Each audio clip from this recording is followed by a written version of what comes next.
சீமான் வந்து 15 டாக்டரை வந்து போட்டிருக்குன்னு சொல்றாரு. கரெக்டா? அந்த 15 டாக்டரும் வந்து திராவிட ஆட்சியில் டாக்டர் ஆனவங்க. கண்டிப்பா. கரெக்டா இல்லையா? அப்போ வந்து நீ வந்து என்ன சொல்ற? டாக்டர்லாம் எதுக்கே ஆகுறீங்க? மாடு மேய்ங்க, அது மேய்ங்க. எல்லாருமே டாக்டர் ஆயிட்டா பேஷண்ட்டுக்கு நான் எங்கயா போவேன் அப்படின்னு சொன்னார்தான் எங்க அண்ணன் சீமானு. அப்போ திராவிட ஆட்சியில் தான் இவங்க டாக்டரா இருக்காங்க. கரெக்டா? திராவிட ஆட்சியில டாக்டர் மட்டும் இல்ல, அவங்க கேண்டிடேட்ஸ் எல்லாருமே படிச்சது திராவிட ஆட்சியில தான். திராவிட ஆட்சியில படிச்சவங்களுக்கு தானே நீங்க சீட்டு தரீங்க.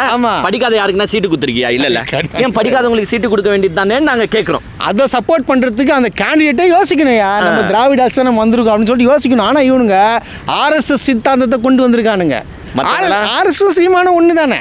ஆமா ஆமா, பீட்டிங் தானே, ரெண்டும் ஒண்ணுதான். எங்க அண்ணன் சொல்லிட்டாரு, பிஜேபி பத்தி எல்லாம் பேசுறாதீங்க சாட்டை, ஒன்லி டிஎம்கே தான் நம்ம டார்கெட், பிஜேபி பத்தி எல்லாம் பேசாதீங்க. வாங்கி இருக்கிறோம். ஆமா, இல்லன்னா என்ன ரைடு வந்துரும், நம்மள தூக்கிடுவான், அண்ணனை தூக்கி ஜெயில போட்டுருவான். நான் பார்த்து